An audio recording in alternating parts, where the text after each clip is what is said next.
Donald Trump has taken over DC in the best way possible, and obviously the normal culprits are mad at Donald Trump for doing this, like AOC, Chuck Schumer, and Hakeem Jeffries, but it's actually been super popular, so popular in fact that tons of everyday Americans who are registered Democrats in DC are saying that they support it, and as we're going to talk about, the literal mayor of DC, the most liberal city in the United States, is supporting Donald Trump in this. If we go back just a little bit to how this whole thing started and how it all went down, it all comes down to literally one post made by the Heritage Foundation and then reposted everywhere. This is it. You can see it right here. What it's talking about is kind of in the Americas, or rather in the world. These are different large cities and their homicide rates. And DC is the worst one. DC is 41 per 100,000, which is not good. Not good. You've got cities like Lima, if you're just listening, Havana, Nairobi, Brasilia, Lagos, Bogota, Mexico City, Addis Ababa, and all of them are way lower. Lima's at 7 versus DC 41. The highest one, the one that's closest, is Lagos, which is 15 per 100,000. So it's not even close. DC has a major crime problem, and Trump did the thing that all leaders, like true leaders, actually should do, and he said this. He said, no, this is unacceptable. He said, it's unacceptable. I'm taking responsibility for this, and I'm taking over the police department there and getting the National Guard involved. And by the way, it's perfectly legal. This isn't something that he just randomly did. It's all within the legal boundaries because DC is not a state, obviously. Democrats really can't touch him legally, even though they're going to try to, but it's not going to do anything. And basically, he can have control over the police force for the first 30 days, and then after that, he needs congressional approval. The nice thing is, Republicans have the House, so he'll probably get that congressional approval anyway. So upon taking over the police force, instantly Democrats in DC were praising him, which is really surprising. Here's a video of some local Democrats talking about how much they love it, much to the chagrin of the local Democrat who's interviewing them. I'm telling Trump, just send the boys to bend around because this is crazy. And then you see Dollar Tree closing, CVS closed down, 7-Eleven closed down. We trying to put a store in your community, then you do this. The city keeps saying crime is down, but do you feel safe? No, I don't think so. Crime is down. Crime is up. In D.C.? Who told that lie? Who told that lie? Democrats told that lie. That's what they're saying. They're saying that the crime rate, all is well. Things are great. Our capital is amazing. But by the numbers, it is not. You can't lie. The numbers are there. So after seeing how popular this was, the mayor of DC actually came out and said that she will cooperate, and Trump is totally right. This is according to Semaphore. In a video titled Conversation with Community Leaders, Bowser is the last name of the current mayor of DC. Bowser said that the intervention was legal. The president has invoked a part of the charter that he has the prerogative to invoke. She acknowledged the city had a long-standing problem like illegal gun trafficking and violence in nightlife areas, and said the federal government could now help with them. And this is where it gets really interesting with the culture shift. She says this. She says, quote, "Just imagine if we had the number of DC police officers that we should have if we were at 3,800 instead of 3,100 in some." While protesters rallied near the White House denouncing the administration's colonialism and demanding DC statehood, Bowser was trying to effectively co-own the takeover. So she wants it. That's what that means. She's trying to co-own it. She's saying, no, this wasn't just Trump's idea. This is something I wanted to be involved in. And this is just such a clear culture shift. Trump is winning. The anti-law enforcement is losing. That whole narrative is just BS. The fact that the Democrat mayor of, the most Democrat-heavy city in the U.S., only 6% of D.C. went towards Trump in 2024. And she is saying Trump is right, and it's great that they have 700 more law enforcement agents. That is a massive win for Trump. While, by the way, there are progressives outside of her door protesting her. She's saying, no, look, it's just clear. We need more law enforcement. This is all coming from a real place of tragedy in Washington, D.C. It's really sad. It's a city I love. I'm there all the time. I was there less than a year ago. I was there on Election Day. I was with that 6% of Republicans on Election Day, like all of them in one building. And it's a real tragedy. This is a footage just from this week of looters, just to show you how bad it's gotten.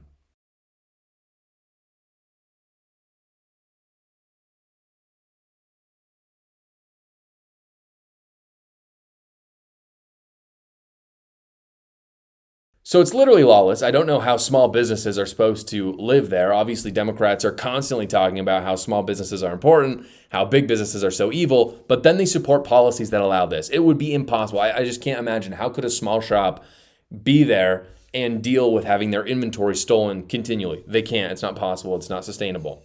One of the strategies Trump is using is right now to fix this, especially the looting, is he's getting rid of the homeless encampments, which needed to happen. It's where a lot of the crime is originating. Here's a video of him taking a bulldozer to a tent city.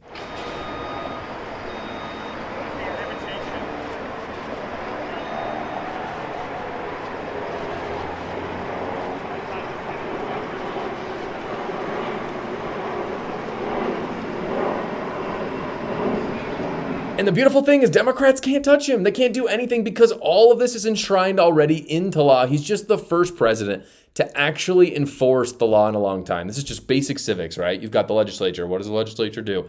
It creates the laws. You've got the judiciary. What does the judiciary do? It interprets the law. What does the executive branch do? And we've just forgotten because you have Biden and Obama who just doesn't do this, but their job is to enforce the law. That is what Donald Trump is doing. Unfortunately, even though Trump's takeover of DC has been very, very popular, there are some who are just straight up evil people. This comes from there's everyday Americans who are doing evil things, and then also Democrat elites and leaders who have videos, and we've got the videos we're going to show you, of them just doing crazy, crazy things and saying awful things. From the everyday American camp this week, we had Democrats calling on the black community to go to DC and shoot cops. I'm not joking. Take a look. Black people in DC, get your and take care of them police officers like they should have been taken care of 50 years ago. First off, I didn't know that hippos were allowed on TikTok, but this is obviously horrible. It's illegal. It's inciting violence, not protected speech. You cannot say things like that on the internet or to people. That's not protected under the First Amendment. I just have a hard time looking at Democrats in the eyes and hearing them say that Republicans are the violent party. It's something that you hear all of the time. Republicans would never say this. That Republicans aren't really on TikTok in the same way Democrats are, but they just wouldn't say this even in their everyday life, not just on TikTok or online. Democrats make it just too easy for Trump. It's too easy when you have an opposition like this. Trump's whole position on the DC takeover is that he is going to effectively and legally lower crime rates. He sees the numbers. He sees that our crime rates are worse than Bogota and Mexico City, which just sounds crazy, and Lagos and Brasilia. That just sounds crazy. And so he says, I'm going to take responsibility. I'm going to fix this. I'm going to lower crime rates. And instead of just agreeing and saying, yeah, that's something we need to do, which in all fairness, that's what the DC mayor said. But national Democrats and a lot of everyday American Democrats, instead of agreeing, are saying that they are on the side of crime. They're not on the side of lowering the crime rates. They're on the side of crime because they're just reactionary. They're just saying the exact opposite of what Donald Trump is saying. Not only do they want you to not fix the existing crime, I should say, but they want to create more crime by shooting cops. And it goes all the way from the low, just a random TikToker like that lady, up to the leadership too. So here's Maxine Waters. And she this week was trying to stir people up to anger by calling Trump a fascist for trying to clean up the streets. Take a look. We know that this president would love to call martial order and to say that he's protecting the citizens against us, those that he had deemed are part of DEI, diversity and inclusion and all of that. So apparently it's just evil to clean up the streets and lower the homicide rates in DC now. It's evil for a politician to actually take responsibility for once. They never do it. Democrats never take responsibility. Frankly, neither do Republicans. Politicians just don't take responsibility. This is one of my favorite things that Trump has done in the last 7 months that he's been in office. It's just something that he saw the real stats, and he made a change. He took responsibility for it, and he did it in a legal way. There was nothing illegal about it. He did it in the conventional way, and I think Congress is probably going to extend his ability to do this because it just makes sense. You can just add this as one of the long list that Democrats have for their horrible, horrible slogans. You can add this to the list. We support hurting cops and high homicide rates. That's what they support. Their words, not mine. The Josh Carr Show is officially on We the Free. We the Free is a conservative streaming platform that has a ton of Second Amendment content, all the way from stuff, if you're a seasoned veteran on that, or if you're just getting into it like me, you're going to love that stuff. They have political commentary, movies, shows. Go check it out right now. The link is in the description below. Gavin Newsom got hilariously trolled and was sent a Trump 2028 hat. He's very angry about it. Take a look. Wake up, America. Wake up. You will not have a country if he rigs this election. You will have a president who will be running for a third term. Mark my word. I wasn't exaggerating when I said that I received in the mail a Trump 2028 hat from one of his biggest supporters. These guys are not screwing around. The rules do not apply to him. The most corrupt president in history. Doesn't believe in free enterprise, crony capitalism. He is wrecking this country, wrecking the economy. He's a lawless president. Wake up, America. Wake up to what's going on. Wake up, America! Oh, man. Gavin Newsom, such a liar. He knows full well Trump's not running, and just to put all the rumors to bed, because there's even some Republicans who say that Trump is running, which is stupid. It's a nonsense lie. They should never say it again. Steve Bannon, I'm looking at you. Just to put all that to bed, here is Trump himself saying that he's not running. Are you seriously considering a third term, Mr. President, even though it's prohibited by the Constitution? Or is this about staying politically viable? I will say this. So many people want me to do it. I have never had requests so strong as that. But it's something that, to the best of my knowledge, you're not allowed to do. I don't know if that's constitutional that they're not allowing you to do it or anything else, but there are many people selling the 2028 hat.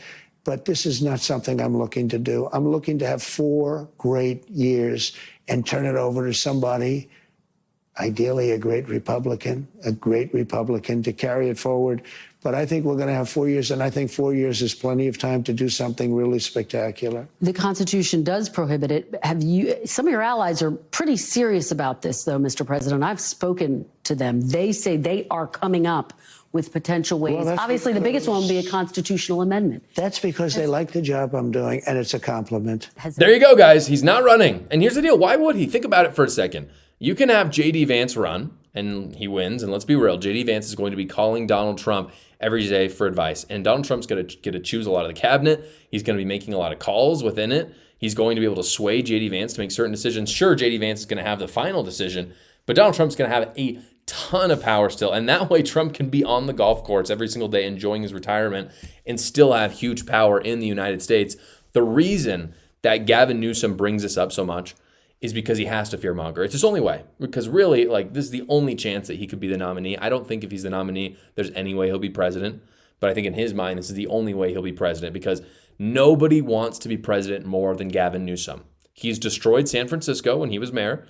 He has now destroyed California. And so all he can do, and people know about it, and so they're going to bring up the receipts. And so what he has to do is distract. And all he can do now to latch onto power is to lie about Trump and hope everybody focuses on that instead of what he's done to San Francisco and California. Thank you so much for watching this episode, everybody. Please like the video so other great patriots like yourselves will see it, and you can tune in every single weekday at 6 p.m. Eastern for the live show, or you can watch another video right here.